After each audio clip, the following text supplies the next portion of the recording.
Hello students, आप सबको अपनी चैनल साइंस डेसन में स्वागत करती हूँ। आज का ये वीडियो काफ़ी इम्पोर्टेंट होने वाला है क्योंकि अभी तक हमने जितने भी थ्योरी क्लास 10th का जो भी थ्योरी पढ़े हैं यानी अध्याय 4 तक पढ़ चुके हैं। इसी का हम जो अध्याय 4 है वो कंप्लीट केमिस्ट्री का था। यानी क्लास 10th में जो है 4 अध्याय केमिस्ट्री का है और ये जो 5वां अध्याय है अभी न्यू एनसीईआरटी से हटा दिया गया है। ये ओल्ड एनसीईआरटी में था, तो ये बुक जो है हम ओल्ड एनसीईआरटी का ही लिए थे। इसीलिए अभी का सिलेबस के अनुसार आपको 4 अध्याय पढ़ना है। एक रासायनिक अभिक्रिया एवं समीकरण, अम्ल क्षारक एवं लवण, धातु एवं अधातु, कार्बन एवं उसके यौगिक।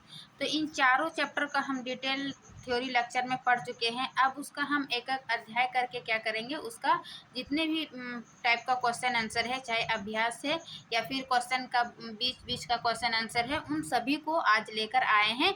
अध्याय 1 का प्रश्न यानी रासायनिक अभिक्रिया एवं समीकरण का उसका क्वेश्चन आंसर।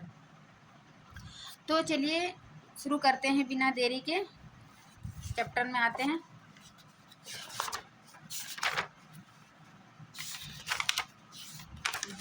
इसमें हम जो भी बताएंगे, जैसे जो भी मेरा नोट्स में होगा उसको हम नोट्स में बता देंगे, और जो नहीं है रिएक्शन सब, वो हम एक जगह इकट्ठा लेकर आए हैं, उसको हम बताएंगे। सबसे पहले पेज 6 का है प्रश्न, है ना। पेज नंबर 6 में प्रश्न है कि वायु में जलाने से पहले मैग्नीशियम रिबन को साफ क्यों किया जाता है ना। तो इसका हम थ्योरी लेक्चर में बताए थे कि मैग्नीशियम, देखिए नोट करके हम बताए थे कि मैग्नीशियम रिबन को साफ करते हैं उसके कार्बोनेट या फिर ऑक्साइड की परत को हटाने के लिए, है ना। तो इससे क्या पता चला, मैग्नीशियम रिबन को साफ करते हैं उसके जो कार्बोनेट या फिर ऑक्साइड की परत है उसको हटाने के लिए मैग्नीशियम रिबन को साफ करते हैं। तो इसका आंसर हो जाएगा। फिर दूसरा क्वेश्चन है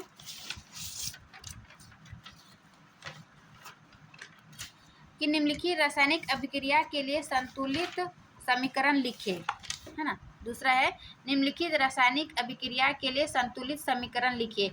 मीन्स दिया हुआ है थ्योरी, आपको उसको सूत्र के माध्यम से समीकरण लिखना है और उसको संतुलित करना है। जैसे कि हाइड्रोजन प्लस क्लोरीन अभिक्रिया करके क्या बनाया, हाइड्रोजन क्लोराइड। इसका रिएक्शन इस प्रकार होगा, है ना। हाइड्रोजन H2 लिए प्लस क्लोरीन Cl2 लिए, उससे क्या बना 2HCl यानी हाइड्रोक्लोरिक अम्ल। हाइड्रोजन के 2 अणु तो हाइड्रोजन के 2 अणु, क्लोरीन के 2 अणु तो क्लोरीन के 2 अणु। तो इस प्रकार इसको समीकरण के साथ साथ इसको संतुलित करना भी है। तो ये एक का हो गया। दूसरा क्या है, barium chloride plus aluminium sulphate को अभिक्रिया कराने से क्या बना, barium sulphate plus aluminium chloride. तो इसको कैसे लिखेंगे, ये बेरियम क्लोराइड, इसका सूत्र हुआ barium chloride plus aluminium sulphate से क्या बना, barium sulphate plus aluminium chloride, है ना। तो 2 का इस प्रकार इसका संतुलित समीकरण होगा। मिला लीजिए, जैसे बेरियम का 3 अणु है तो इधर भी बेरियम का 3 अणु है, यानी लेफ्ट हैंड साइड और राइट हैंड साइड दोनों में जो परमाणु संख्या है वो बराबर होना चाहिए। तो इसी को संतुलित समीकरण कहते हैं। इसको हम डिटेल लेक्चर में बताए, जो नहीं देखे डिटेल लेक्चर वो प्ले लिस्ट में चैनल पर प्ले लिस्ट बना हुआ, आप वहाँ से जाके डिटेल इसका अध्याय देख सकते हैं। उस प्रकार इन सभी का मिला लीजिए। फिर चौथा है, तीसरा है सोडियम प्लस जल को मिलाने से क्या बना, sodium hydroxide plus hydrogen. Sodium plus hydrogen के 2 अणु से अभिक्रिया कराए तो क्या बना, सोडियम हाइड्रोक्साइड के 2 अणु प्लस हाइड्रोजन। तो इस प्रकार इसका समीकरण हो गया और संतुलित भी हो गया। इसे सोडियम का 2 अणु है तो सोडियम का 2 अणु, हाइड्रोजन का 2 इधर है 2, है ना, और इधर 1 हो जाता है, तो उसको संतुलित करने के लिए यहाँ 2 लगाएंगे। 2 तो 2 दूनी 4 हाइड्रोजन, 2 यहाँ 2 हाइड्रोजन और यहाँ 2, 4 हाइड्रोजन और ऑक्सीजन के 2 अणु, ऑक्सीजन के 2 अणु। तो इस प्रकार ये संतुलित हो गया। अब क्वेश्चन नंबर 3 देखते हैं कि निम्नलिखित अभिक्रियाओं के लिए उनकी अवस्था के संकेतों के साथ संतुलित रासायनिक समीकरण लिखिए। यानी वही दिया हुआ है कि जब जल में बेरियम क्लोराइड तथा सोडियम सल्फेट के विलयन अभिक्रिया करके सोडियम क्लोराइड का विलयन तथा अघुलनशील बेरियम सल्फेट का अवक्षेप बनाते हैं, उसके लिए समीकरण लिखे, है ना, सूत्र संकेत के साथ, और उसको रासायनिक समीकरण संतुलित कीजिए। जैसे 3 नंबर का 1, बेरियम क्लोराइड को जब सोडियम सल्फेट के साथ अभिक्रिया कराएंगे तो क्या बना, sodium chloride plus barium sulphate. तो इसको सूत्र के साथ सबसे पहले सूत्र के साथ बैठाइए, उसके बाद संतुलित कीजिए कि परमाणु की अणु बराबर है क्या नहीं। जैसे बेरियम का 1, बेरियम का 1, क्लोरीन का 2, क्लोरीन का 2, इस प्रकार इसको मिला लीजिएगा। फिर है तीसरा का 2, सोडियम हाइड्रोक्साइड का विलयन जल में हाइड्रोक्लोरिक अम्ल के विलयन यानी जल में से अभिक्रिया करके सोडियम क्लोराइड तथा विलयन तथा जल बनाते हैं। इसके लिए यह अभिक्रिया होगा कि सोडियम हाइड्रोक्साइड प्लस HCl के साथ जब अभिक्रिया कराएंगे तो क्या बना, सोडियम क्लोराइड प्लस हाइड्रोजन, है ना। तो इसका ये समीकरण हो गया। अब पेज नंबर 6 का 3 क्वेश्चन था। अब पेज नंबर आते हैं 11 में क्या प्रश्न है कि किसी पदार्थ X के विलयन का उपयोग सफेदी करने के लिए होता है। इसका थ्योरी में बताए थे कि जो X के विलयन का उपयोग सफेदी करने के लिए होता है, मतलब जो हमें घरों के दीवारों में पेंट करते हैं वो उसके लिए यूज बोल रहा है। तो पदार्थ X का नाम तथा इसका सूत्र लिखिए। ऊपर 1 में लिखे पदार्थ X की जल के साथ अभिक्रिया लिखिए। बताए कि इसके लिए अभिक्रिया होगा एक का कि कैल्शियम ऑक्साइड क्या होता है, ये बिना बुझा हुआ चूना होता है। जब बिना बुझा हुआ चूना को हाइड्रोजन के साथ अभिक्रिया करते हैं तो क्या होता है, बुझा हुआ चूना। और यही बुझा हुआ चूना यानी कैल्शियम हाइड्रोक्साइड को हम लोग दीवारों पे सफेदी करने के लिए यूज किया जाता है। तो इसके फलस्वरूप क्या बना, कैल्शियम हाइड्रोक्साइड प्लस उष्मा, है ना, उष्मा निकलती है। तो ये इसके लिए X के लिए ये X का मान क्या होगा, कैल्शियम ऑक्साइड यानी बिना बुझा हुआ चूना, और ये जल के साथ अभिक्रिया करने से कैल्शियम हाइड्रोक्साइड बनना, इसके लिए समीकरण होगा बुझा हुआ चूना। ये पूछ रहा था पदार्थ X का नाम क्या है तथा इसका सूत्र क्या है, तो कैल्शियम ऑक्साइड हो जाएगा। ऊपर लिखे पदार्थ X के जल के साथ अभिक्रिया करके क्या बना, कैल्शियम हाइड्रोक्साइड। तो इसके लिए ये रिएक्शन हो जाएगा। फिर है दूसरा कि क्रियाकलाप 1.7 में एक प्रश्नावली में एकत्रित गैस की मात्रा दूसरी से दोगुनी क्यों है, उस गैस का नाम बताइए। तो क्रियाकलाप 1.7 यहाँ दिया हुआ है आपके बुक में कि इसमें जो है जल का विद्युत अपघटन करते हैं। एक टैंक लिया जाता है, उसमें एनोड और कैथोड डाल करके बैटरी से जोड़ दिया जाता है। और जैसे कि जानते हैं कि जल का सूत्र जो है H2O यानी हाइड्रोजन के 2 अणु और ऑक्सीजन के 1 अणु मिलकर जल का निर्माण करता है। लेकिन यहाँ पूछ रहा है कि जब जल को इस टैंक में रखते हैं यानी इसको विद्युत अपघटन करते हैं तो ये क्या होता है, एनोड और कैथोड, यानी एनोड की ओर ऑक्सीजन आ जाता है जो कि ऑक्सीजन के 1 अणु है, और कैथोड की ओर हाइड्रोजन के 2 अणु है तो कैथोड की ओर हाइड्रोजन आ जाता है। वही बोल रहा है कि पहली क्रिया जो है वो दूसरी से दोगुनी क्यों है, तो ये पहली क्योंकि पहली जो ऑक्सीजन आ जाता है और दूसरी कैथोड पर हाइड्रोजन आता है, इसलिए 1 2 यानी इससे दोगुनी हो जाती है। ये पूछ रहा था कि क्रियाकलाप 1.7 एक प्रश्नावली में एकत्रित गैस की मात्रा दूसरी से दोगुनी क्यों है, उस गैस का नाम बताइए। तो वही हो जाएगा ऑक्सीजन और हाइड्रोजन, यानी ऑक्सीजन के 1 अणु और हाइड्रोजन के 2 अणु, तो इस प्रकार 1 से दोगुनी हो जाता है। तो ये इसका आंसर होगा। अब आगे पेज नंबर कितना प्रश्न है, 15 है ना। पेज नंबर 15 कि जब लोहे की कील को कॉपर सल्फेट के विलयन में डुबाया जाता है तो विलयन का रंग क्यों बदल जाता है ना। इसके लिए हम एक समीकरण बताए थे कि लोहे की कील को कॉपर सल्फेट के विलयन में डुबाया जाता है तो उसका रंग जो है हल्का रंग में बदल जाता है। तो क्यों बदल जाता है, किस कारण से, तो इसके लिए एक समीकरण है। जैसे कॉपर सल्फेट क्या है, नीला रंग, कॉपर सल्फेट का रंग नीला होता है। तो जब उसको आयरन के साथ यानी लोहा के साथ अभिक्रिया करवाते हैं तो ये कॉपर आयरन सल्फेट बनाता है, और ये आयरन सल्फेट जो है वो हल्का रंग होता है। ये किस कारण होता है, आयरन के कारण, क्योंकि आयरन जो है वो कॉपर से अधिक अभिक्रियाशील तत्व है, इसीलिए क्या किया, आयरन कॉपर को विस्थापित कर दिया, मीन्स हटा दिया, है ना। तो ये एक प्रकार की विस्थापन अभिक्रिया हुआ। तो ये आयरन के कारण ही ये क्या हुआ, कॉपर का रंग नीला से हल्का रंग में बदल गया। यही पूछ रहा था विलयन का रंग क्यों बदल जाता है, तो इसका ये समीकरण लिख के उसको ये बता देना है कि आयरन के कारण ये क्या हुआ, कॉपर को विस्थापित कर दिया जिस कारण ये नीला हल्का रंग में बदल गया। फिर दूसरा है क्रियाकलाप 1.10 में भिन्न द्विविस्थापन अभिक्रिया का एक उदाहरण दीजिए, है ना। जो 1.10 में दिया हुआ है उससे अलग यानी द्विविस्थापन अभिक्रिया का एक उदाहरण है। विस्थापन, जैसे कि ये एक प्रकार का विस्थापन हो गया, यानी एक तत्व का विस्थापन किया। यहाँ पूछ रहे द्विविस्थापन, जिसमें दो तत्वों का यानी आयनों का आदान प्रदान होता है, दो तत्वों का विस्थापन होता है, तो उसको द्विविस्थापन अभिक्रिया करेंगे। तो इसका एक उदाहरण लेके ये हम बताएं कि ये लेड नाइट्रेट है ना। लेड नाइट्रेट को जब 2HCl के साथ अभिक्रिया कराते हैं तो ये लेड क्लोराइड बनता है, लेड क्लोराइड प्लस नाइट्रिक अम्ल।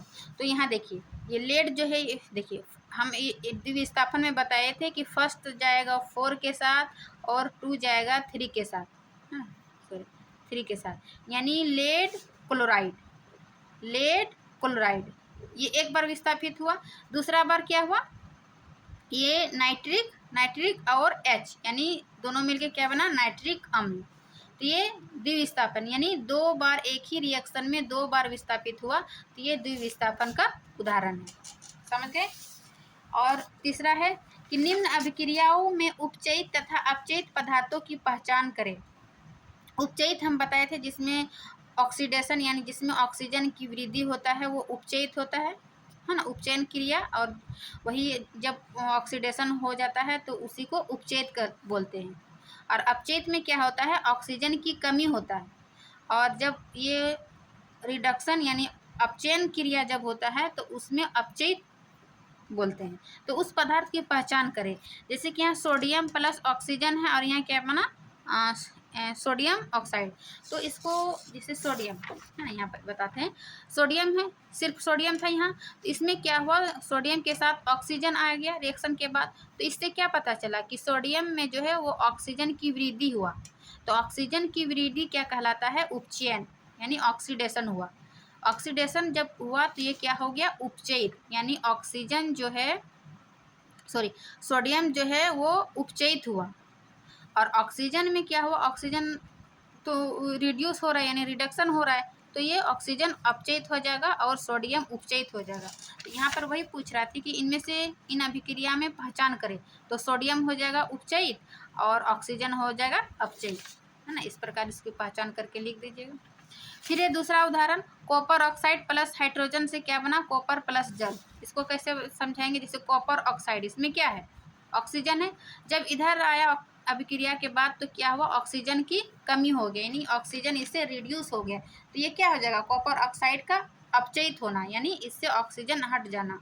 फिर हाइड्रोजन में क्या हुआ, ऑक्सीजन का योग। तो ऑक्सीजन का योग में क्या होता है, उपचयित, यानी ऑक्सीडेशन हुआ। तो ये हाइड्रोजन जो है वो उपचयित हुआ और कॉपर ऑक्साइड का अपचयित हुआ। तो इस प्रकार इसकी पहचान करना था, ये पहचान करके लिख लीजिएगा। अब हम 20 का जो प्रश्न आंसर था वो खत्म हो गया। अब अभ्यास का प्रश्न देखते हैं। नीचे दी गई अभिक्रिया के संबंध में कौन सा कथन औसत्य है ना, औसत्य कथन के बारे में बताना है। जैसे कि यहाँ पीबी ऑक्साइड यानी lead oxide plus copper carbon से क्या बना, पीबी प्लस कार्बन डाइऑक्साइड। इसको बताना है कि कौन सा कथन औसत्य है। जैसे शीशा अपचयित हो रहा है, या फिर कार्बन डाइऑक्साइड उपचयित हो रहा है, या कार्बन उपचयित हो रहा है, या फिर लेड ऑक्साइड उपचयित हो रहा है। तो इसको पहचानने के लिए सबसे पहले हम यहाँ समीकरण लिख के उसको पहचान लीजिए, तब वहाँ पर आसानी होगा आपको बताने में। जैसे यहाँ PbO है, ऑक्सीजन है, तो रिएक्शन के बाद क्या बचा, सिर्फ लेड। तो इससे क्या हुआ, ऑक्सीजन रिड्यूस हुआ यानी ऑक्सीजन की कमी। तो ये क्या हो जाएगा, अपचयन, अपचयन हुआ, यानी कि लेड ऑक्साइड जो है वो अपचयित हुआ। और दूसरा जो है कार्बन इधर आके क्या बना, कार्बन डाइऑक्साइड, यानी इसमें क्या हुआ, ऑक्सीजन की वृद्धि। तो ये क्या हुआ, उपचयन क्रिया, यानी कार्बन जो है वो उपचयित हुआ। ये दो बात हम यहाँ से पता कर लिए। अब हम यहाँ पर देखते हैं, यहाँ क्या पूछ रहा है, शीशा अपचयित हो रहा है। शीशा में हम क्या देखें, शीशा कुछ भी नहीं हो रहा है, लेड ऑक्साइड अपचयित हो रहा है। यहाँ पूछ रहा है शीशा अपचयित हो रहा है, तो ये कथन गलत हो जाएगा। फिर है कार्बन डाइऑक्साइड उपचयित हो रहा है, देखिए कार्बन उपचयित हो रहा है ना कि कार्बन डाइऑक्साइड, तो ये भी कथन गलत हो जाएगा। और चौथा है कार्बन उपचयित हो रहा है, यानी यही पढ़े हम, क्या होगा, कार्बन उपचयित हो रहा है, यानी ये कथन जो है वो सही है। फिर चौथा है लेड ऑक्साइड अपचयित हो रहा है, यानी यहाँ पर क्या पढ़े, लेड ऑक्साइड अपचयित हो रहा है, यानी ये दो कथन सत्य है, C और D। बाकी A और B जो है वो गलत है, तो गलत कथन ही बताना था। A और B इनमें से जो है गलत हो जाएगा। फिर है दूसरा Fe2O3 प्लस 2Al, है ना, एल्यूमिनियम प्लस, इससे क्या बना Al2O3 प्लस 2Fe। ऊपर दी गई अभिक्रिया किस प्रकार का है, मतलब ये पहचान करना है कि क्या संयोजन अभिक्रिया है, द्विविस्थापन अभिक्रिया है, वियोजन अभिक्रिया है या फिर विस्थापन अभिक्रिया है। तो इसका आंसर हो जाएगा विस्थापन अभिक्रिया। क्यों? क्योंकि यहाँ पर देखिए आयरन ऑक्साइड और एल्यूमिनियम, ये क्या, एल्यूमिनियम क्या किया, आयरन को विस्थापित कर दिया, मीन्स आयरन को हटा दिया। चूंकि एल्यूमिनियम जो है वो आयरन से अधिक अभिक्रियाशील तत्व है, इसीलिए इसको विस्थापित कर दिया, तो इसीलिए यह अभिक्रिया जो हो जाएगा विस्थापन अभिक्रिया, है ना। तो 2 का हो जाएगा डी। अब 3 नंबर आते हैं। 3 क्या है कि जब लोह चूर्ण पर तनु हाइड्रोक्लोरिक अम्ल डालने से क्या होता है, लोह चूर्ण पर तनु हाइड्रोक्लोरिक अम्ल डालने से क्या होता है, सही उत्तर पर निशान लगाए। क्या वह हाइड्रोजन गैस एवं आयरन क्लोराइड बनाता है, या फिर क्लोरीन गैस एवं आयरन हाइड्रोक्साइड बनाता है, या फिर कोई अभिक्रिया नहीं होती है, या फिर आयरन लवण एवं जल बनाता है। तो इसका आंसर हो जाएगा हाइड्रोजन गैस एवं आयरन क्लोराइड बनाता है। क्यों? इसका हम समीकरण देख के बताएंगे। इसे देखिए, आयरन जो है वो हाइड्रोक्लोरिक अम्ल के साथ अभिक्रिया करके क्या बना, आयरन क्लोराइड प्लस हाइड्रोजन। तो ये रिएक्शन से ही पता चल रहा है कि ये आयरन क्लोराइड है ना, आयरन क्लोराइड और हाइड्रोजन गैस बनाएगा। तो ये थी इसका आंसर, यानी ए हो जाएगा 3 का ए। फिर है चौथा कि संतुलित रासायनिक समीकरण क्या है, रासायनिक समीकरण को संतुलित करना क्यों आवश्यक है। तो इसका हम थ्योरी नोट्स में बताए थे कि संतुलित रासायनिक समीकरण क्या है, इसको यहीं से बताएंगे, है ना। संतुलित रासायनिक समीकरण, यानी रासायनिक समीकरण जो है वो 2 प्रकार के होते हैं। एक है संतुलित रासायनिक समीकरण और असंतुलित रासायनिक समीकरण, जिसको कंकाली रासायनिक समीकरण भी कहते हैं। तो संतुलित रासायनिक समीकरण किसको कहते हैं कि जब अभिकारक वो उत्पाद के द्रव्यमान बराबर होता है, यानी लेफ्ट हैंड साइड बराबर राइट हैंड साइड, जब दोनों की द्रव्यमान संख्या बराबर हो तो उसको संतुलित रासायनिक समीकरण कहते हैं। जैसे कि यहाँ एग्जाम्पल देख सकते हैं, मैग्नीशियम जब ऑक्सीजन के साथ अभिक्रिया करें, यानी 2 मैग्नीशियम और ऑक्सीजन के 2 अणु, तो क्या बना, मैग्नीशियम ऑक्साइड, यानी 2 मैग्नीशियम ऑक्साइड। तो इस प्रकार दोनों में जो द्रव्यमान लेफ्ट हैंड साइड और राइट हैंड साइड दोनों की द्रव्यमान संख्या जो है वो बराबर है। ये संतुलित रासायनिक समीकरण लिख दीजिएगा। फिर यहाँ पूछ रहा है कि रासायनिक समीकरण को संतुलित क्यों आवश्यक है। तो आवश्यक क्यों है, रासायनिक समीकरण को संतुलित क्यों किया जाता है, तो इसके लिए जो है वो द्रव्यमान संरक्षण के नियम के कारण। अब द्रव्यमान संरक्षण नियम क्या है, तो द्रव्यमान संरक्षण नियम के अनुसार, यानी इस नियम के अनुसार जो है वो रासायनिक अभिक्रिया में द्रव्यमान की ना तो उत्पत्ति होती है और ना ही विनाश, इसलिए इसको संतुलित किया जाता है। अब देखिए, अब जो यहाँ मैग्नीशियम के 2 अणु है और ऑक्सीजन के 2 अणु हैं, तो यहाँ पर भी मैग्नीशियम के 2 अणु और ऑक्सीजन के 2 अणु है, कोई इससे ना उत्पन्न हुआ और ना ही विनाश हुआ, इसीलिए इसको संतुलित करना आवश्यक है। क्योंकि द्रव्यमान संरक्षण के नियम ही यही कहता है कि उसके ना तो उत्पत्ति की जा सकती है और ना ही इसका विनाश की जाती है। जितना इधर है लेफ्ट हैंड साइड में जितना द्रव्यमान अणु है उतना ही राइट हैंड साइड में होगा, तो इसीलिए इसको संतुलित किया जाता है। तो इसको ये परिभाषा लिखकर एग्जाम्पल दे दीजिएगा और ये द्रव्यमान संरक्षण के नियम लिख दीजिएगा कि इसको इसलिए संतुलित किया जाता है। अब क्वेश्चन नंबर 5 है कि निम्न कथनों को रासायनिक समीकरण के रूप में परिवर्तित कर उन्हें संतुलित कीजिए। यहाँ दिया हुआ भाषा में आप उसको संतुलित करके रासायनिक समीकरण लिखिए, है ना। 5 नंबर, जैसे नाइट्रोजन क्या है, नाइट्रोजन हाइड्रोजन गैस से संयोग करके अमोनिया बनाता है। अब कैसे बनाएगा नाइट्रोजन हाइड्रोजन के साथ अमोनिया, देखिए 5 का नाइट्रोजन प्लस हाइड्रोजन मिलके क्या बना, अमोनिया, यानी NH3। तो हाइड्रोजन 3 दूनी 5 हो गया, हाइड्रोजन 5 और नाइट्रोजन के 2 अणु। तो इस प्रकार इसको लिखकर फिर संतुलित मतलब देख लीजिएगा कि दोनों तरफ बराबर है कि नहीं उसकी द्रव्यमान संख्या। तो ये 5 का 1 हो जाएगा। फिर है बी नंबर कि हाइड्रोजन सल्फाइड जो है वो गैस का वायु में दहन होने पर जल एवं सल्फर डाइऑक्साइड बनाता है। इसके लिए रिएक्शन होगा कि हाइड्रोजन सल्फाइड प्लस ऑक्सीजन के साथ अभिक्रिया करके क्या बना, जल प्लस सल्फर डाइऑक्साइड, है ना, 2 अणु, सल्फर के 2 अणु, हाइड्रोजन के 4, फिर इधर 4, है ना, इस प्रकार ये संतुलित हो गया। फिर ये 5 का सी कि एल्यूमिनियम सल्फेट के साथ अभिक्रिया कर बेरियम क्लोराइड या एल्यूमिनियम क्लोराइड एवं बेरियम सल्फेट का अवक्षेप देता है। तो इसके लिए समीकरण होगा कि बेरियम क्लोराइड, है ना, सूत्र याद रखिएगा कि बेरियम क्लोराइड का इस प्रकार सूत्र बनाते हैं, प्लस एल्यूमिनियम सल्फेट से अभिक्रिया करके क्या बना, aluminium chloride plus barium sulphate. फिर उसको संतुलित कर लीजिए, है ना, दोनों और उसकी द्रव्यमान संख्या। अब 5 का डी नंबर देखते हैं कि पोटेशियम धातु जल के साथ अभिक्रिया करके पोटेशियम हाइड्रोक्साइड एवं हाइड्रोजन गैस देती है। यानी पोटेशियम को के से डिनोट करते हैं, पोटेशियम के 2 अणु प्लस जल के 2 अणु के साथ अभिक्रिया करके क्या बना, potassium hydroxide plus hydrogen gas. तो इसके लिए इस प्रकार का होगा, देखिए भाषा में था और उसको आप सूत्र के माध्यम से लिखकर उसको रासायनिक समीकरण लिख के उसको संतुलित करना था। फिर 6ठा नंबर, अब सूत्र दे दिया है, अब उसको संतुलित कीजिए। जैसे निम्न रासायनिक समीकरण को संतुलित कीजिए, है ना। 6 का ए, HNO3 प्लस कैल्शियम हाइड्रोक्साइड के 2 अणु, इससे क्या बना, CaNO3 प्लस जल। अब देखिए मिलाइए, कैल्शियम के 1 अणु, कैल्शियम के 1 अणु, OH यानी OH 2, हाइड्रोजन का 2, ऑक्सीजन का 2, ऑक्सीजन का यहाँ 3 हो जाता है और 2 लाना होगा, यानी यहाँ पर हम 2 लगाएं तो हाइड्रोजन के 2 अणु, हाइड्रोजन के 2 अणु यहाँ हो जाता है। इस प्रकार ये क्या हो जाएगा, संतुलित हो जाएगा। तो यहीं पर हम बुक में ही 2 यहाँ लगा दिए, आप इसका नोट्स बना लीजिएगा। फिर है सोडियम हाइड्रोक्साइड प्लस H2SO4 के साथ अभिक्रिया करिए तो क्या बना, सोडियम सल्फेट प्लस जल।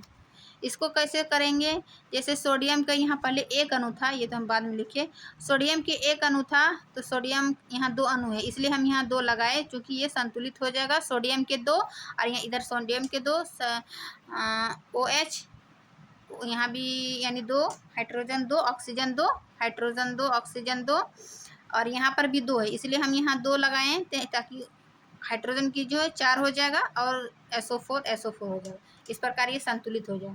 फिर सोडियम क्लोराइड प्लस AgNO3 से क्या बना, AgAl, यानी Ag1 क्लोरीन 1 सोडियम 1 NO3 यानी ये रिएक्शन जो है बिल्कुल सही है। फिर ये barium chloride plus hydrogen sulphate से क्या बना, बेरियम सल्फेट प्लस HCl। इसको संतुलित करके यहाँ पर 2 लगा देते हैं तो ये संतुलित हो जाता है। अब 7 नंबर देखते क्या बोल रहा है कि निम्न अभिक्रिया के लिए संतुलित रासायनिक समीकरण लिखिए, है ना। भाषा में दिया हुआ है, जिस प्रकार हम 5 में बनाए, प्रश्न 5 बनाए उसी तरह बनाएंगे कि calcium hydroxide plus carbon dioxide से क्या बना, कैल्शियम कार्बोनेट प्लस जल। यानी यहाँ देखिए, कैल्शियम हाइड्रोक्साइड को जब कार्बन डाइऑक्साइड के साथ अभिक्रिया कराए तो क्या बना, कैल्शियम कार्बोनेट प्लस जल। तो ये फॉर्मूला और इस प्रकार ये संतुलित होगा, देख लीजिए। अब दूसरा है जिंक प्लस सिल्वर नाइट्रेट से क्या बना, जिंक नाइट्रेट प्लस सिल्वर। अब तो क्लास 9th में जब पढ़ रहे थे तभी तो आपको मतलब संकेत याद होगा कि जिंक को कैसे लिखेंगे Zn, सिल्वर को कैसे लिखेंगे Ag, नाइट्रेट को कैसे लिखते हैं NO3। तो जब आपको क्लास 9th में संकेत पता है तो आप यहाँ पर रिएक्शन बनाना आना चाहिए आपको। जिंक को जब AgNO3 के साथ अभिक्रिया कराते हैं तो क्या बना, जिंक नाइट्रेट, है ना, क्या बना, zinc nitrate plus silver plus Ag यानी सिल्वर। फिर दूसरा number C number, aluminium plus copper chloride से अभिक्रिया करके क्या बना, एल्यूमिनियम क्लोराइड प्लस कॉपर। फिर एल्यूमिनियम का संकेत लिखेंगे, कॉपर क्लोराइड से क्या बना, एल्यूमिनियम क्लोराइड प्लस कॉपर। फिर इसको संतुलित कर लेते हैं दोनों ओर। फिर है 7 का डी कि barium chloride plus potassium sulphate से अभिक्रिया करके क्या बना, barium sulphate plus potassium chloride. इसको कैसे लिखेंगे कि barium chloride plus potassium sulphate से क्या बना, barium sulphate plus potassium chloride. जितना आपके बुक में जो अभ्यास दिया हुआ है उन्हीं को आप बार बार रिवीजन कीजिएगा तो आपको सारा रिएक्शन याद हो जाएगा और बनाने का तरीका भी सीख लीजिएगा कैसे संतुलित करते हैं। तो डी का ये थी रिएक्शन। 7 नंबर हो गया। अब 8 नंबर में देखते हैं, निम्न अभिक्रिया के लिए संतुलित रासायनिक समीकरण लिखिए एवं प्रत्येक अभिक्रिया का प्रकार बताइए। अब देखिए, अभी तक हम समीकरण लिख रहे थे, यानी सूत्र लिख रहे थे और उसका संतुलित कर रहे थे, लेकिन यहाँ सूत्र लिख कर यानी फॉर्मूला के साथ लिख कर उसको संतुलित करना है और ये भी बताना है कि किस प्रकार के अभिक्रिया है। जो भी हम अभिक्रिया पढ़े, संयोजन, वियोजन, विस्थापन, द्विविस्थापन, उसका ये प्रकार बताना है आपको। जैसे 8 का क्या दिया हुआ है, पोटेशियम ब्रोमाइड। पोटेशियम ब्रोमाइड को जब बेरियम क्लोराइड के साथ अभिक्रिया करते हैं तो क्या बनता है, potassium iodide plus barium bromide. तो ये कौन सी अभिक्रिया हुआ, यहाँ पर लिख के पहले समझते हैं कि पोटेशियम ब्रोमाइड को जब बेरियम आयोडाइड के साथ अभिक्रिया करते हैं तो क्या बना, पोटेशियम आयोडाइड, है ना, potassium iodide plus barium bromide. तो देखिए के किसके साथ आया, पोटेशियम जो है आयोडाइड के साथ आया, तो आयोडाइड कहाँ है, यहाँ आई और यहाँ के, यानी फर्स्ट जो है 4 के साथ गया, 2 जो है 3 के साथ गया। तो ये हम ये किस अभिक्रिया में बताए थे कि फर्स्ट जाएगा 4 के साथ, दूसरा जाएगा 3 के साथ, ये द्विविस्थापन अभिक्रिया में हम बताए थे। क्योंकि ये 2 बार विस्थापित हुआ ना, 2 तत्वों का विस्थापित हो रहा है, यानी के आई और बी आर बी ए के साथ अभिक्रिया हो, तो इसका इसी तरह पहचान करना है रिएक्शन, ये क्या हो जाएगा, द्विविस्थापन अभिक्रिया, है ना, ए का हो जाएगा द्विविस्थापन अभिक्रिया। फिर बी है जिंक कार्बोनेट। जिंक कार्बोनेट जब टूटता है तो क्या बनता है, zinc oxide plus carbon dioxide, है ना। एक अभिक्रिया से 2 तत्व टूटा, है ना, एक तत्व से, जैसे कि है ना, जिंक कार्बोनेट से क्या बना, जिंक ऑक्साइड प्लस कार्बोनेट, यानी एक तत्व से जब एक तत्व से टूटकर जब 2 या 2 से अधिक तत्वों का निर्माण होता है तो उसको वियोजन अभिक्रिया बोलते हैं, है ना, उसको टूटना, एक से 2 या 2 से अधिक तत्व में टूटना वियोजन अभिक्रिया कहते हैं। फिर है सी नंबर कि हाइड्रोजन प्लस क्लोरीन, देखिए 2 तत्व मिलकर एक तत्व बनाया, हाइड्रोजन क्लोराइड, तो ये क्या बताए थे हम, संयोजन अभिक्रिया में। वियोजन अभिक्रिया जो है वो संयोजन अभिक्रिया के बिल्कुल विपरीत है, यानी उल्टा है। संयोजन में 2 या 2 से अधिक तत्व मिलकर एक तत्व का निर्माण करता है, और वियोजन में वही एक तत्व टूटकर 2 या 2 से अधिक तत्व का निर्माण करता है। तो हुआ ना संयोजन का विपरीत वियोजन, तो इसके लिए ये संयोजन अभिक्रिया हो जाएगा। अब डी जो है मैग्नीशियम प्लस हाइड्रोक्लोरिक अम्ल से अभिक्रिया करके क्या बना, मैग्नीशियम क्लोराइड प्लस हाइड्रोजन। इसके लिए ये अभिक्रिया होगा मैग्नीशियम प्लस HCl के साथ अभिक्रिया करके क्या बना, magnesium chloride plus hydrogen gas. ये क्या होगा, विस्थापन अभिक्रिया। क्यों, क्योंकि ये मैग्नीशियम जो है वो क्लोरीन के साथ आ गया और हाइड्रोजन गैस को अलग हो गया, यानी विस्थापित कर दिया, तो ये क्या हो जाएगा, विस्थापन अभिक्रिया। तो ये क्वेश्चन नंबर 8 तक हो गया। अब हम 9 देखते हैं, क्या है कि ऊष्माक्षेपी एवं ऊष्माशोषी अभिक्रिया का क्या अर्थ है, उदाहरण दीजिए, है ना। इसको हम नोट से अच्छा से बताए थे कि ऊष्माक्षेपी और ऊष्माशोषी अभिक्रिया। जैसे यहाँ देखिए, ऊष्मा के आधार पर अभिक्रिया 2 प्रकार के होते हैं, है ना। ऊष्मा के आधार यानी ऊष्मा उत्पन्न हो रही या फिर ऊष्मा उसमें एब्जॉर्ब हो रही, तो उसी के आधार पर अभिक्रिया 2 प्रकार की होती है, एक है ऊष्माक्षेपी और दूसरा है ऊष्माशोषी। अब हम देखते हैं कि ऊष्माक्षेपी और ऊष्माशोषी में क्या आते हैं। ऊष्माक्षेपी वह अभिक्रिया जिसमें उत्पाद के साथ ऊष्मा उत्पन्न होती है उसको क्या कहते हैं, ऊष्माक्षेपी। जैसे कि कार्बन प्लस ऑक्सीजन मिलकर क्या बना, कार्बन डाइऑक्साइड प्लस उसके साथ जो है वो ऊष्मा उत्पन्न हुआ, है ना, तो इसको क्या बोलेंगे, ऊष्माक्षेपी अभिक्रिया। फिर दूसरा है ऊष्माशोषी अभिक्रिया। ऊष्माशोषी क्या है, जस्ट ऊष्माक्षेपी के उल्टा। जैसे वह अभिक्रिया जिसमें उत्पाद के साथ ऊष्मा का अवशोषण यानी एब्जॉर्ब होता है उसको क्या बोलते हैं, ऊष्माशोषी अभिक्रिया। जैसे कि यहाँ कैल्शियम कार्बोनेट को जब हीट देते हैं कैल्शियम कार्बोनेट को, तो ये क्या बनता है, कैल्शियम ऑक्साइड, यानी कि बिना बुझा हुआ चूना। सॉरी, यहाँ पर आप लोग थोड़ा सा सुधार कर लीजिएगा, जो हम थ्योरी क्लास नोट्स में बताए थे यहाँ पर बुझा हुआ चूना लिख दिए थे, लेकिन यहाँ कैल्शियम ऑक्साइड जो है वो बिना बुझा हुआ चूना हो जाएगा और कैल्शियम हाइड्रोक्साइड बिना बुझा हुआ चूना हो जाएगा। तो यहाँ पर थोड़ा सा सुधार कर लीजिएगा जो भी थ्योरी देख रहे हैं, नहीं या फिर यहाँ पर आप क्वेश्चन आंसर में सुधार कर लीजिए कि वह अभिक्रिया जिसमें उत्पाद के साथ उष्मा का अवशोषण यानी एब्जॉर्ब होता है उसमें उष्माशोषी अभिक्रिया कहते हैं। ये एग्जाम्पल दे देना है। तो ये हो गया क्वेश्चन नंबर 9 का। उष्माक्षेपी एवं उष्माशोषी अभिक्रिया क्या है, उदाहरण दीजिए, है ना, उदाहरण देके देख लिए। अब है 10 नंबर कि शोषण को उष्माक्षेपी अभिक्रिया क्यों कहते हैं, वर्णन कीजिए। उष्माक्षेपी क्या हुआ, माने उष्मा का उत्पन्न होना। तो शोषण जब हम सांस लेते हैं तो उससे जो है वो उष्मा उत्पन्न होती है ना, तो इसलिए उसको उष्माक्षेपी अभिक्रिया कहते हैं। लेकिन यहाँ पूछ रहा है, आपको एक्सप्लेन करना है कि क्यों कहते हैं। तो इसके लिए एक यहाँ पर शोषण को उष्माक्षेपी, क्वेश्चन नंबर 10 ना, क्वेश्चन 10 देखिए, शोषण को उष्माक्षेपी अभिक्रिया क्यों कहते हैं, क्योंकि जब हम कार्बोहाइड्रेट युक्त भोजन करते हैं तो ये क्या होता है, तो यह कार्बोहाइड्रेट जो है हमारे बॉडी में टूटकर ग्लूकोज का निर्माण करता है।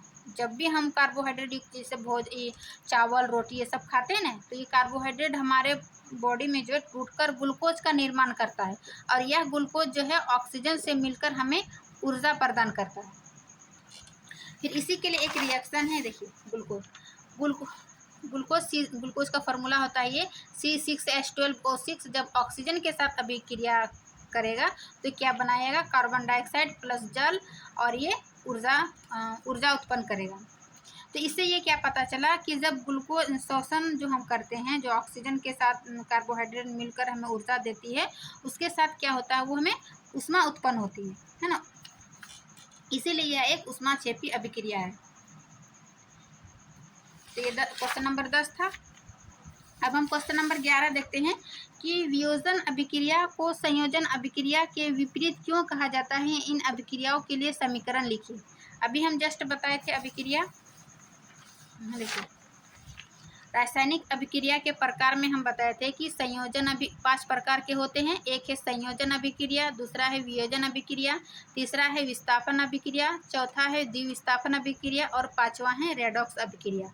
तो यहाँ पर पूछ रहा है वियोजन अभिक्रिया को जो है, वियोजन अभिक्रिया को संयोजन अभिक्रिया के विपरीत क्यों कहा जाता है, क्योंकि देखिए संयोजन में क्या होता है कि जब 2 या 2 से अधिक अभिकारक मिलकर एक नया उत्पाद बनाते हैं तो उसको संयोजन अभिक्रिया कहते हैं। जैसे कि मैग्नीशियम और ऑक्सीजन मिलकर क्या बना, एक उत्पाद बनाया, 2 उत्पाद मिला और एक अभिकारक बनाया, जैसे मैग्नीशियम ऑक्साइड। और वियोजन में क्या होता है कि जब एक अभिकारक टूटकर 2 या 2 से अधिक उत्पाद का निर्माण करता है उसे वियोजन अभिक्रिया कहते हैं। जैसे हाइड्रोजन टूट के क्या बनाता है, हाइड्रोजन प्लस ऑक्सीजन।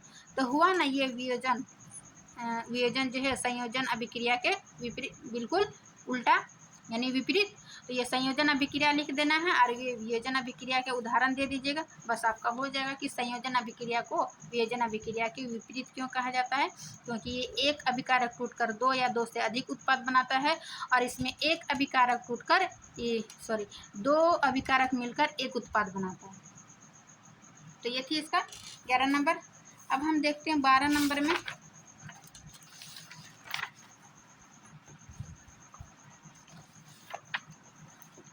उन वियोजन अभिक्रिया के एक एक समीकरण लिखिए जिसमें ऊष्मा, प्रकाश एवं विद्युत के रूप में ऊर्जा प्रदान की जाती है। तो वियोजन अभिक्रिया जो है, वियोजन अभिक्रिया के प्रकार में हम बताए थे कि वियोजन अभिक्रिया जो है वो 3 प्रकार के होते हैं। बता रहे हैं आपको,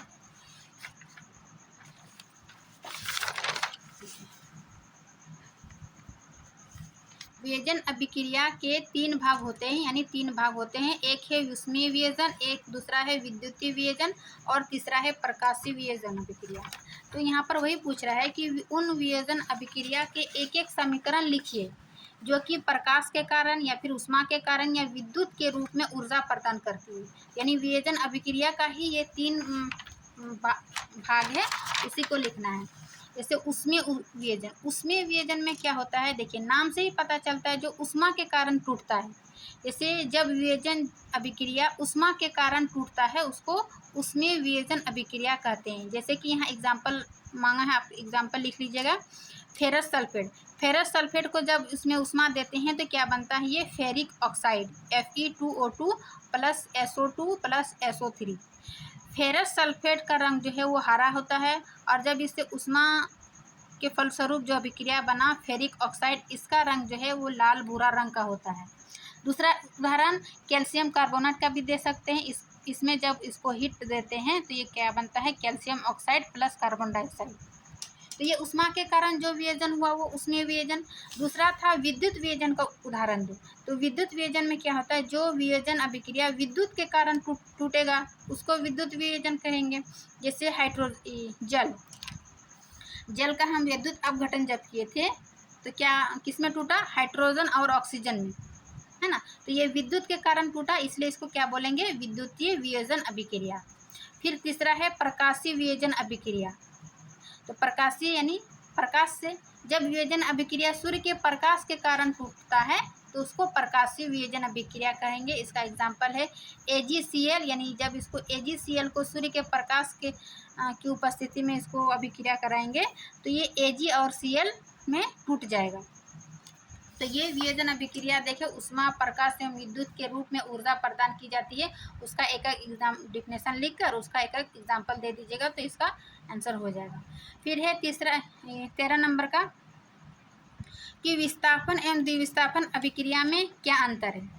अभी हम देखिए विस्थापन और द्विविस्थापन में, देखिए अभिक्रिया के प्रकार में विस्थापन और द्विविस्थापन। विस्थापन में क्या होता है, जब अधिक अभिक्रियाशील तत्व कम अभिक्रियाशील तत्व को विस्थापित कर देता है तो उसको क्या कहेंगे, विस्थापन अभिक्रिया कहते हैं।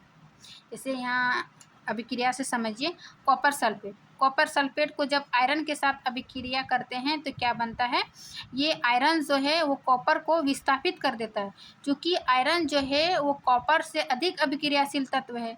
ये अधिक अभिक्रियाशील और कम अभिक्रियाशील तत्व हम अध्याय इसी में क्लास 10 का ही अध्याय 3 में हम डिटेल से बताएं, उसका एक कॉलम बना के और उसको वहाँ पर ट्रिक से हम याद भी करवाएं। तो आप इसका डिटेल लेक्चर थ्योरी पार्ट में जाके देख सकते हैं। उसके बाद आप क्वेश्चन आंसर बनाइएगा तो आपको आसानी होगा। तो देखिए ये आयरन अधिक अभिक्रियाशील तत्व था, इसीलिए कॉपर जो है कम कर अभिक्रियाशील तत्वों को ये क्या हुआ, विस्थापित कर दिया, इसीलिए इसको क्या कहेंगे, विस्थापन अभिक्रिया। फिर दूसरा है द्विविस्थापन अभिक्रिया। द्विविस्थापन अभिक्रिया देखिए नाम से ही पता चला, मतलब दो तत्वों का विस्थापित होना द्विविस्थापन अभिक्रिया कहेंगे। जैसे कि जब अभिकारक के बीच आयनों का आदान प्रदान होता है तो उसे द्विविस्थापन अभिक्रिया कहते हैं। यानी आयनों का आदान प्रदान यानी दो तत्वों का आदान प्रदान होगा तो उसको द्विविस्थापन अभिक्रिया कहेंगे। जैसे यहाँ सोडियम सल्फेट है, हाँ, सोडियम सल्फेट को जब बेरियम क्लोराइड के साथ अभिक्रिया करेंगे तो क्या बनेगा, sodium chloride plus barium sulphate. तो देखिए द्विविस्थापन में हमेशा एक ट्रिक से याद कीजिएगा कि हमेशा फर्स्ट जो जाएगा वो 4 के साथ और दूसरा जो जाएगा वो तीसरा के साथ। तो जैसे सोडियम किसके साथ गया, क्लोरीन के साथ 4 के साथ, दूसरा किसके साथ गया, तीसरा के साथ बेरियम सल्फेट। तो ये दो तत्वों का आदान प्रदान हुआ, आयनों का आदान प्रदान हुआ या फिर विस्थापित हुआ दो तत्वों का, इसीलिए इसको क्या बोलेंगे, द्विविस्थापन अभिक्रिया। तो इसका डिफिनेशन लिख के इसको एग्जाम्पल दे दीजिए, आपका ये हो जाएगा 13 नंबर। अब 14 नंबर में क्या बोल रहा है कि सिल्वर के शोधन में सिल्वर नाइट्रेट, है ना, सिल्वर के शोधन में सिल्वर नाइट्रेट के विलयन से सिल्वर प्राप्त करने के लिए कॉपर धातु द्वारा विस्थापित किया जाता है। इस प्रक्रिया के लिए अभिक्रिया लिखिए। इसका अभिक्रिया इस प्रकार होगा 14 का। कॉपर को जब हम है ना, कॉपर धातु बोल रहा है, कॉपर धातु द्वारा विस्थापित किया जाता है, इस प्रक्रिया के लिए अभिक्रिया लिखिए। जैसे कॉपर धातु को जब हम सिल्वर नाइट्रेट के साथ अभिक्रिया करते हैं तो क्या बनता है, कॉपर नाइट्रेट प्लस सिल्वर।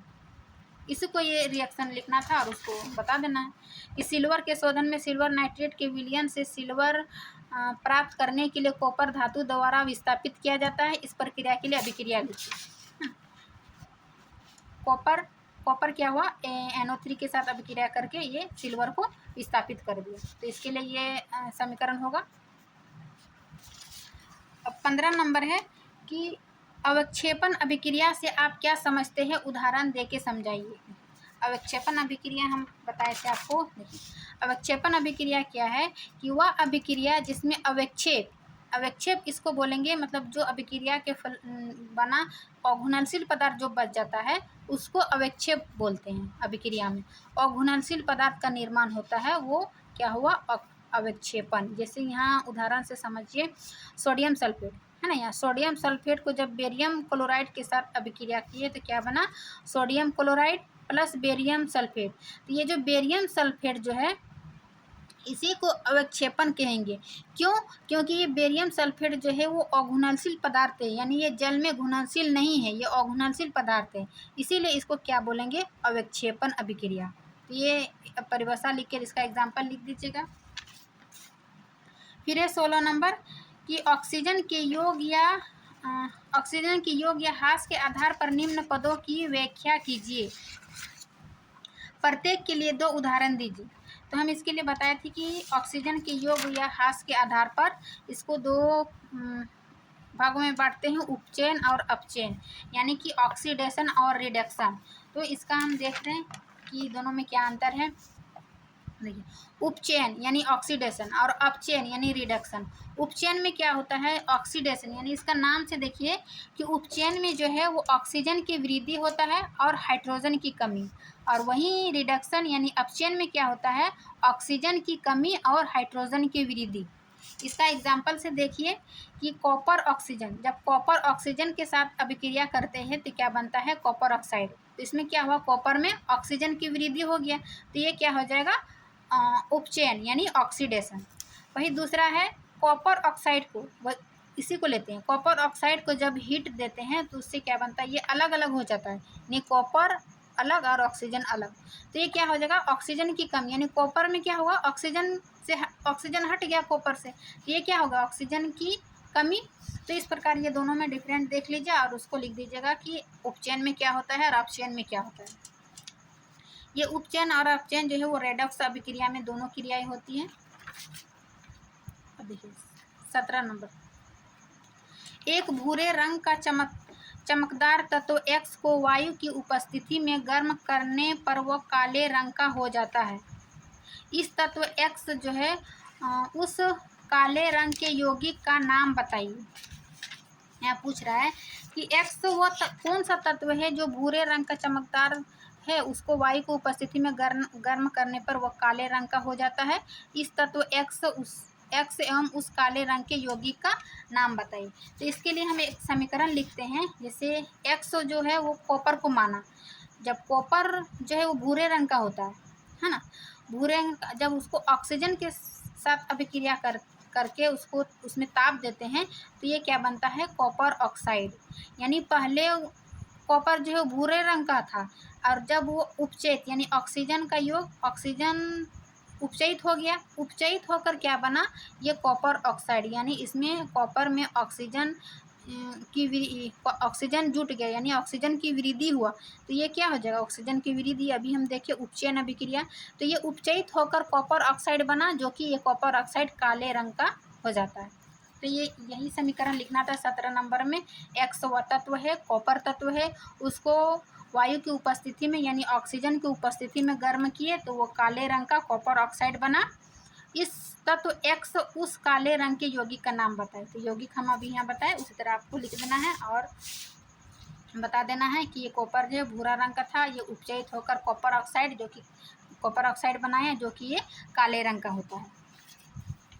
फिर है 18 नंबर का कि लोहे की वस्तुओं को हम पेंट क्यों करते हैं, है ना, लोहे की वस्तुओं को पेंट क्यों करते हैं। तो यहाँ पर हम बताएं कि लोहे की वस्तुओं को पेंट इसलिए करते हैं क्योंकि उससे जंग से बचाने के लिए, क्योंकि लोहे की वस्तु जब बाहर में खुला रह जाता है तो वो क्या होता है, ऑक्सीजन की उपस्थिति में या फिर नमी की उपस्थिति में वो लोहा धीरे धीरे खराब होने लगता है ना, और वो लाल भूरे रंग का हो जाता है।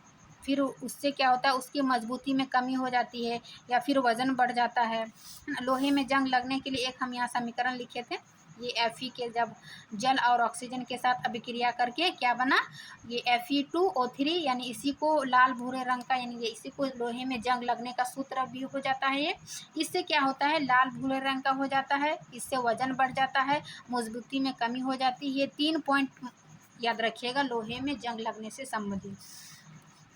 तो यहाँ क्या क्या पूछा था कि पेंट क्यों करते हैं, तो उससे क्या है, जंग से बचाने के लिए पेंट करते हैं, है ना।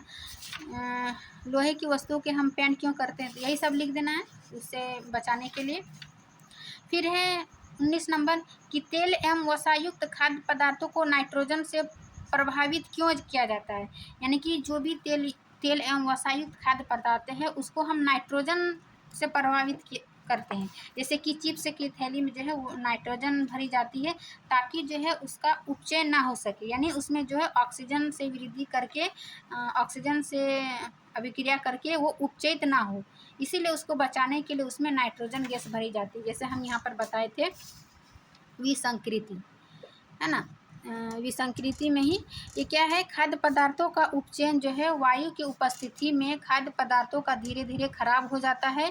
जैसे तेलीय खाद्य सामग्री में विकृत गंधिता होने पर उसका स्वाद या गंध में बदल जाता है, इसीलिए इसके बचाव के लिए जो है वो चिप्स की थैली में नाइट्रोजन गैस भरी जाती है ताकि उसका उपचयन ना हो सके, यानी ऑक्सीजन की वृद्धि ना हो सके और वो उपचयित होकर वो खाद्य पदार्थ जो है वो खराब ना हो, इसीलिए हम उसको नाइट्रोजन गैस भरी जाती है। तो इसको यही पूछ रहा था नाइट्रोजन से प्रभावित क्यों किया जाता है, तो इसका यहाँ से यहाँ तक आपको लिख देना है ना।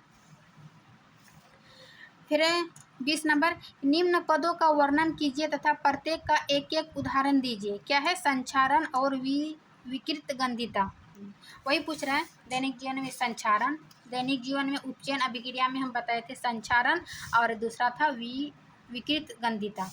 संचारण में क्या था कि जब कोई धातु अपने आसपास अम्ल, आर्द्रता आदि के संपर्क में आती है तब ये संचारित हो जाती है और यह प्रक्रिया संचारण कहलाता है।